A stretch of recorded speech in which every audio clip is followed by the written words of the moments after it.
Allahu Akbar, Allahu Akbar, Allahu Akbar, Allahu Akbar, Allahu Akbar, Allahu Akbar, Allahu Akbar, Allahu Akbar, Allahu Akbar. La ilaha illallah, wallahu akbar, Allahu akbar, walillahil hamd. Alhamdulillah, alhamdulillahi rabbil alamin, wa bihi nasta'inu ala umurid dunya waddin.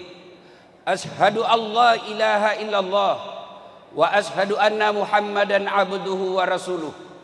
Allahumma salli ala sayyidina Muhammad wa ala alihi wa sahbihi ajma'in. Amma ba'd. Faqad qala Allah subhanahu wa ta'ala fi kitabil karim. Bismillahirrahmanirrahim. Ya ayyuhalladzina amanu taqullaha haqqa tuqatih wa la tamutunna illa wa antum muslimun. Wahai orang-orang yang beriman, bertakwalah kalian kepada Allah dengan sebenar-benarnya takwa, dan janganlah kalian mati kecuali dalam keadaan beragama Islam. Wa qala idan, bismillahirrahmanirrahim. Ya ayyuhalladzina amanu dukhulu fis-silmi kaffatan wa la tattabi'u khutuwatis syaitan innahu lakum adu mubin. Wahai orang-orang yang beriman, masuklah engkau ke dalam Islam secara sempurna, dan janganlah engkau ikuti langkah-langkah setan, karena sesungguhnya setan itu musuh yang nyata bagi kalian. Wa qala idan, bismillahirrahmanirrahim. Innallaha wa malaikatahu yusalluna 'alan nabi. Ya ayyuhalladzina amanu sallu alaihi wa sallimu taslima. Sesungguhnya Allah dan para malaikatnya bersalawat kepada Rasulullah Muhammad sallallahu alaihi wasallam. Maka wahai orang-orang yang beriman, bersalawatlah kalian kepada Rasulullah dengan sebaik-baik salawat. Ma'asyiral muslimin, sidang jamaah salat Aidil Fitri yang insya Allah dimuliakan dan dirahmati oleh Allah Subhanahu wa taala. Ramadan alhamdulillah telah kita tuntaskan. Puasa, tarawih, witir, iktikaf, tadarrus, bayar zakat, zakat harta dan zakat fitrah telah kita tuntaskan. Ramadan ini andai saya sekolah, dia adalah ujian akhir bagi anak sekolah. Seperti layaknya ujian, ada yang lulus ranking 1, ranking 2, ranking 3. Ada juga yang sekedar lulus, tapi tidak sedikit yang tidak lulus. Dan ciri-ciri orang yang lulus itu, kita yang ada di depan dan saf pertama karena senang menyambut Aidil Fitri. Dan ciri-ciri orang yang tidak lulus, tidak dapat ijazah, mereka yang pulang lebih dulu. Itu tidak dapat ijazah, maka dia cepat pulang. Allahu Akbar, Allahu Akbar, Allahu Akbar, walillahil hamd. Suatu ketika Rasulullah sallallahu alaihi wasallam 1 Syawal sama hari ini naik ke atas mimbar ingin menyampaikan khutbah Idul Fitri. Melek maka khutbah Nabi tak. Ketika naik ke atas mimbar seperti mimbar ini, beliau menaiki 3 langkah. Ketika langkah pertama naik ke tangga, Nabi mengucapkan amin. Langkah kedua Nabi lagi mengucapkan amin. Langkah ketiga Nabi lagi mengucapkan amin. Selesai khutbah kemudian sahabat bertanya, "Ya Rasulullah, kami tadi mendengar Anda mengucapkan amin 3 kali dan tidak biasanya seperti itu." Nabi kemudian menjelaskan, "Tadi itu datang malaikat Jibril berbisik kepadaku, berdoa kepada Allah berkaitan dengan Ramadan kita. Jibril berdoa, saya mengaminkan." Bayangkan saudaraku, malaikat Jibril, malaikat semulia-mulia malaikat, panglimanya malaikat berdoa, lalu diaminkan oleh panglimanya para nabi dan rasul, semulia-mulia Nabi Muhammad sallallahu alaihi wasallam. Pasti doa itu dikabulkan. Apa doanya malaikat Jibril? Ya Allah, janganlah engkau terima amal ibadah Ramadannya anak yang durhaka kepada kedua orang tuanya. Saudaraku, biar puasamu baik, tahajudmu tiap malam, kau tadarrus 2 kali hatam, tapi kau teteskan air mata orang tuamu. Mu pediki hati tomatuamu. Kau sakiti hati orang tuamu. Demi Allah, puasamu tidak ada guna. Puasamu tidak ada akan sampai kepada Allah. Maka saudaraku yang masih hidup orang tuanya, bersyukur kalian kepada Allah. Muliakan orang tuamu. Berikan hartamu yang terbaik untuk orang tuamu. Jangan kau pernah hitung-hitung untuk orang tuamu. Karena kita bisa seperti ini, jasa dari orang tua kita. Maka Rasulullah pernah ditanya, ya Rasulullah, ada orang baik agamanya, bagus ibadahnya, tapi dia meneteskan air mata orang tuanya. Dia mengecewakan orang tuanya. Apa kata Nabi? Anak itu jangankan masuk surga, baunya surga dia tidak akan dapat. Bersyukur kita yang masih hidup orang tuanya. Meskipun sakit, meskipun menderita orang tua kita, lalu kita merawatnya bertahun-tahun. Ketahuilah, orang tua yang dirawat itu Allah tersenyum kepadamu karena engkau merawat orang tuamu. Tidak semua anak diberikan kesempatan untuk merawat orang tuanya. Umar bin Khattab pernah bertanya, ya Rasulullah, saya tahu tidak mungkin saya melihat wajahnya Allah di dunia. Saya tahu tidak mungkin saya bisa melihat Allah di muka bumi ini. Tapi saya mau ingin bagaimana supaya Allah tersenyum kepadaku. Maka Nabi menjawab, buatlah ibu bapakmu tersenyum, maka Allah pasti tersenyum kepadamu. Saudaraku, pulang lebaran ini, buat ibu bapakmu tersenyum. Kasih yang hadiah yang terbaik, hibur dia. Buatlah kalian dia bertemu kepadamu, maka Allah pasti tersenyum kepadamu. Adik-adikku para remaja, selesai biasa lemaran, kalian buka baju, kalian buka serban, kalian buka sarung, tapi kalian pergi tempat hiburan. Memang ada dosamu di tempat hiburan. Datanglah kepada orang tuamu, cium kakinya, jangan lepas tangannya sebelum dia katakan, wak dampangan nak, saya maafkan kamu. Dan kemuliaan orang tua itu luar biasa. Kita belum minta maaf, belum jabat tangan. Apa kata orang tua kita? Nak, tidak ada dosamu nak. Meskipun ada dosamu, aku telah memaafkan kau lahir dan batin. Saudaraku, banyak orang dalam rantauan seperti kita ini yang ada di Batu Licin, ingin mencium ibu bapaknya, ingin mencium tangan ibu bapaknya, tapi ibu bapaknya ada di Jawa. Dia tidak kembali kampung karena uangnya terbatas. Maka saudaraku yang ada orang tuanya di tempat ini, kembalilah kalian, buat orang tuamu tersenyum, maka Allah pasti tersenyum kepadamu. Dengar firman Allah, imma yablughanna indakal kibra ahaduhuma au kilahuma fala takul lahuma uf wala tanharhuma wa kullahuma kaulan karima. Apabila kedua orang tuamu sudah lanjut usia, dalam pemeliharaanmu, matoani tomatoamu, dek nanole kasih murusu alena, dan ini tinggal di rumahmu. Jangan kau berkata ah kepadanya, jangan kau teteskan air matanya. Ayat ini kemudian diterjemahkan, ditafsirkan oleh para ulama. Kalau kalian bangun masjid, boleh transfer duitnya dan tidak mengurangi pahalanya.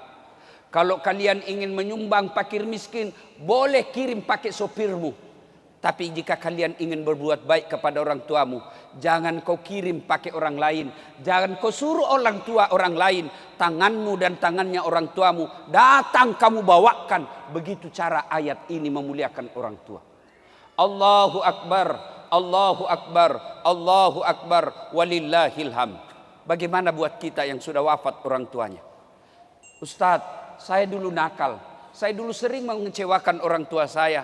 Sekarang saya sudah hijrah, saya sudah bertobat. Tapi orang tua saya sudah tidak ada Ustaz. Sudah ada di alam kubur. Agama mengajarkan bagi mereka yang sudah wafat orang tuanya. Satu, doakan orang tuamu.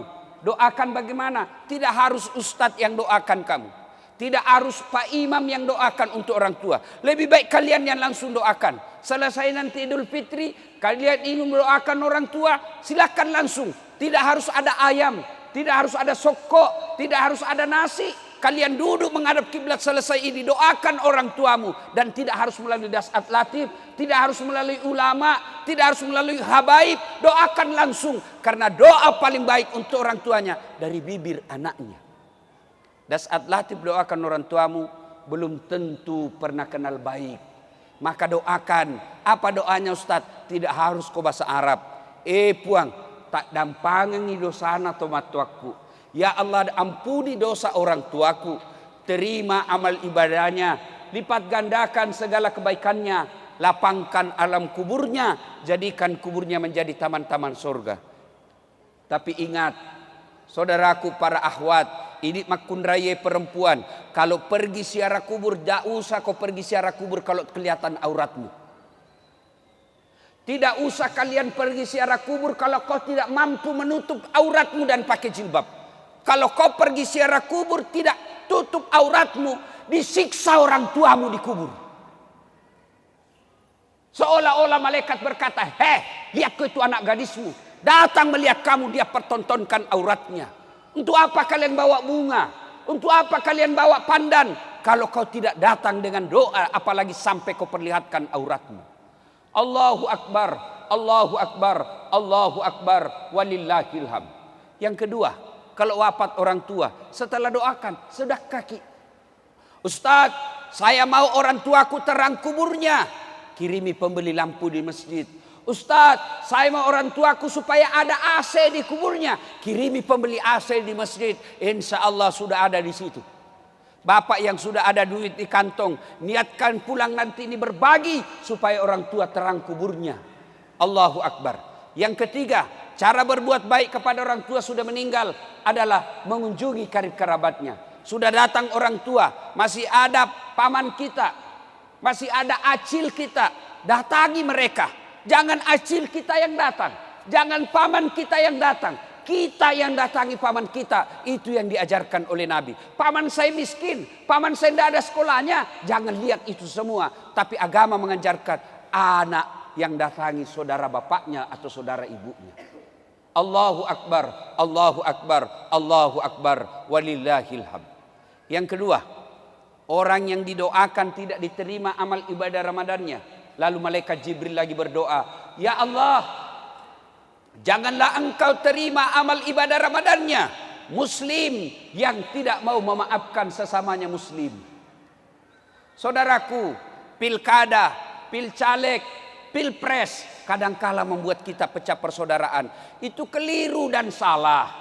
Orang sudah jadi wali kota, orang sudah jadi bupati, orang sudah jadi presiden, orang sudah jadi anggota DPR. Kalian bertetangga masih musuhan, apa yang kalian dapat? Boleh kalian berpecah, boleh kalian berbeda pilihan, boleh kalian berbeda caleg, berbeda partai, berbeda calon gubernur, silakan. Tapi ajak tasi salah-salah, jangan bercerai-berai. Orang yang memutuskan tali persaudaraan, biar puasanya lengkap, tarawihnya tidak ada putus, zakat sedekahnya baik, 30 malam, tiap malam tahajud. Tapi dia memutuskan tali persaudaraan. Depan rumahnya bermusuh gara-gara parkir, sebelah rumahnya bermusuh gara-gara taman, sebelah kirinya bermusuh gara-gara got, belakang rumahnya bermusuh gara-gara binatang ternaknya. Dengar ancaman Nabi. Atadruna manil muflis? Tahu enggak kamu pendusta agama? Tahu enggak kamu orang yang bangkrut di akhirat kelak? Bangkeroi matuku akhirat, pailit dia di akhirat nanti. Siapa mereka? Jarusu wa khati'ur rahim, tetangga yang jahat sama tetangganya dan yang memutuskan tali persaudaraan. Maka ikhwanul muslimin, saudara-saudaraku orang Islam, saudara-saudaraku ibu bapak yang hadir di tempat ini, kalau ada yang bermusuhan, kemarin gara-gara tanah, kemarin gara-gara warisan, kemarin gara-gara pilkada, selesai ini, datangi, jabak tangannya, salawat kepada Nabi, Allahumma salli ala Sayyidina Muhammad wa ala ali Sayyidina Muhammad. Jabak erat tangannya, sampaikan kepadanya, maafkan saya hilaf, saya keliru, saya mohon maaf lahir dan batin. Selesai itu, kalau berkaitan dengan barang, kembalikan barangnya orang. Selama barang itu tidak kau kembalikan, selama itu barang itu doamu tidak, permaafanmu tidak diterima. Bapak-bapak yang pernah menyakiti hati istri, minta maaf dan sebut dosamu. Ustadz, bagaimana kalau kita pernah selingkuh? Tidak usah, karena pasti lebih kacau masalahmu. Allahu Akbar, Allahu Akbar, Allahu Akbar, walillahil hamd. Yang ketiga, yang didoakan oleh Nabi agar tidak diterima amal ibadah Ramadannya. Ya Allah, janganlah engkau terima amal ibadah Ramadannya istri yang durhaka kepada suaminya. Kenapa Nabi menekankan istri yang durhaka kepada suami? Nabi tidak menekankan suami yang durhaka kepada istrinya. Karena kita suami menanggung tanggung jawab dunia sampai akhirat. Ibu-ibu yang ada di atas dan di belakang, dengar baik-baik.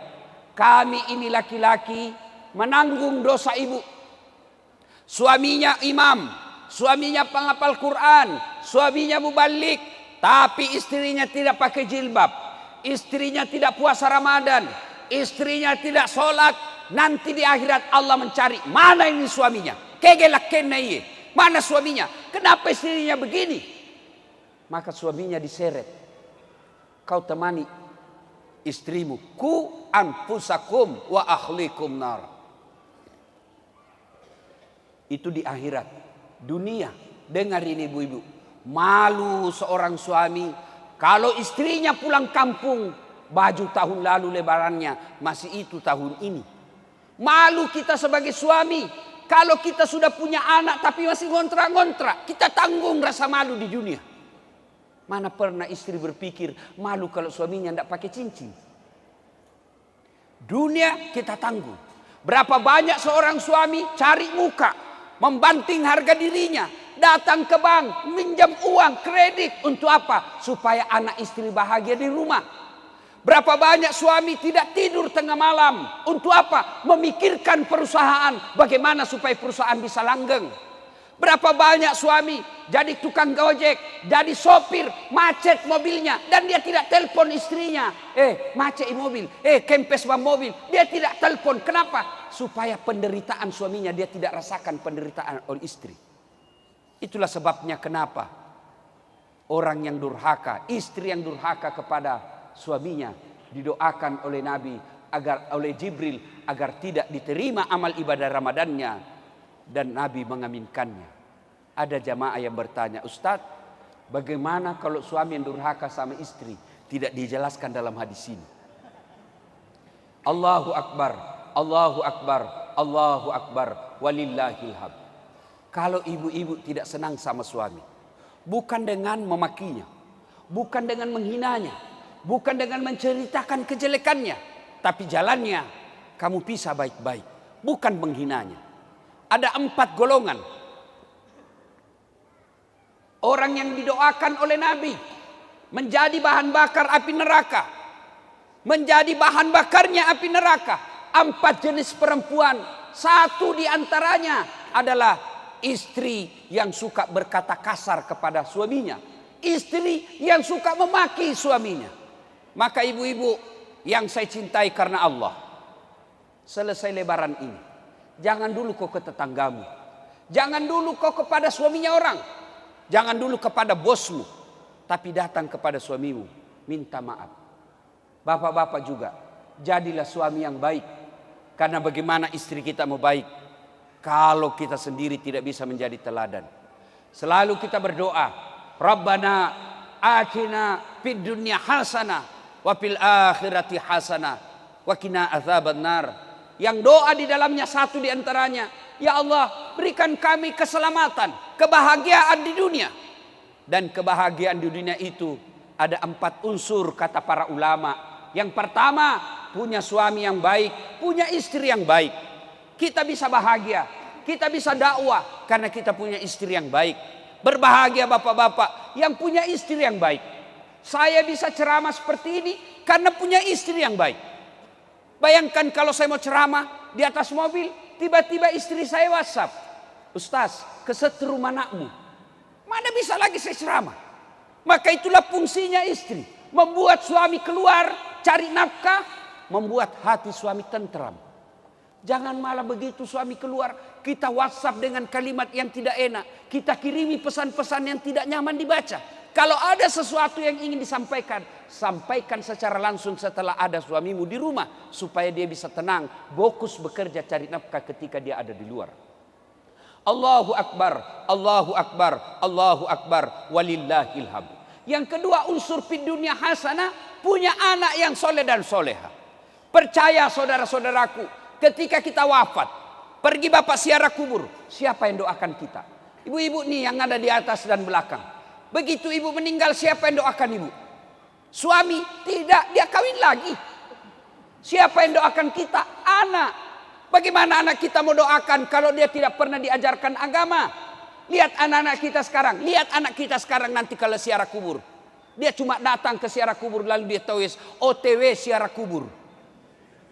Sampai di kubur dia foto lagi dirinya pegang batu nisan. Kuburan nenek saya. Dia tidak ada berdoa. Maka begitu gambaran kita nanti. Ketika koni kiburee, bapak ibu sudah dikubur, yang doakan kita anak. Kalau anak tidak dididik dengan baik, jangan harap dia akan doakan kita. Dan saudaraku, dikubur bukan 1 tahun, bukan 10 tahun. Bapak pergi merantau ke Jawa, orang Jawa merantau ke Batu Licin, kada nyaman, bulik ikam ke kampung. Tapi kalau sudah masuk dikubur, ada yang bulik. Kada enak dikubur, bulik ulun, kada ada. Allahu Akbar, Allahu Akbar, Allahu Akbar, walillahil hamd. Maka alangkah bahagianya orang tua di kuburnya sudah jadi tulang belulang, tapi anaknya setiap 5 waktu di sujud terakhirnya selalu berdoa, Allahumma ghfirli wali walidayya warhamhuma kama rabbayani shaghira. Bagaimana agar kita menjadi soleh dan soleha? Tidak usah cemaskan soal kantongnya, tidak usah cemaskan soal isi perutnya, cemaskan akhlak dan agamanya. Dan salah satu cara agar anakmu soleh dan tidak keras hati, tidak kepala batu, jangan kau kasih makan uang haram. Bapak boleh bisnis di luar, tapi hati-hati membawa uang pulang ke rumah, karena itu akan menjadi darah daging anak dan keturunan kita. Allahu Akbar, Allahu Akbar, Allahu Akbar, walillahil hamd. Yang keempat, yang disebut fid dunya hasanah. Yang ketiga, yaitu punya teman yang baik. Teman yang baik bukan tinggi pangkatnya. Teman yang baik yang bisa menunjukkan kamu ini baik, ini salah. Itulah teman yang baik. Bagaimana ciri-ciri teman yang baik? Masuk waktu sholat, dia ingatkan kita. Masuk waktu sholat, dia ajak kita sholat. Itulah teman yang baik. Mana lagi teman yang baik? Mereka yang akan hadir ketika susah dan dia akan hadir ketika kita senang. Allahu Akbar. Dan yang keempat, fid dunya hasanah itu adalah punya harta yang berkah. Harta yang berkah itu bukan jumlahnya banyak, tapi berapa banyak harta kita bisa dinikmati oleh orang lain. Allahu Akbar, Allahu Akbar, Allahu Akbar, walillahil hamd. Sidang jamaah Aidil Fitri yang saya muliakan. Pada akhirnya, mari kita pelihara amal kita selama bulan suci Ramadan ini. Kalau kita terlibat anak yang durhaka sama orang tua, putus silaturahmi, kemudian kita termasuk istri yang durhaka kepada suami, wala tayasu mir rauhillah, jangan kau putus asa. Mari mohon ampun kepada Allah, lalu bermaaf-maafan kepada sesama manusia. Inilah tujuan salah satu dihadirkannya ceramah dan Aidil Fitri, berkumpul kita di satu tempat ini supaya apa? Selesai Aidil Fitri kita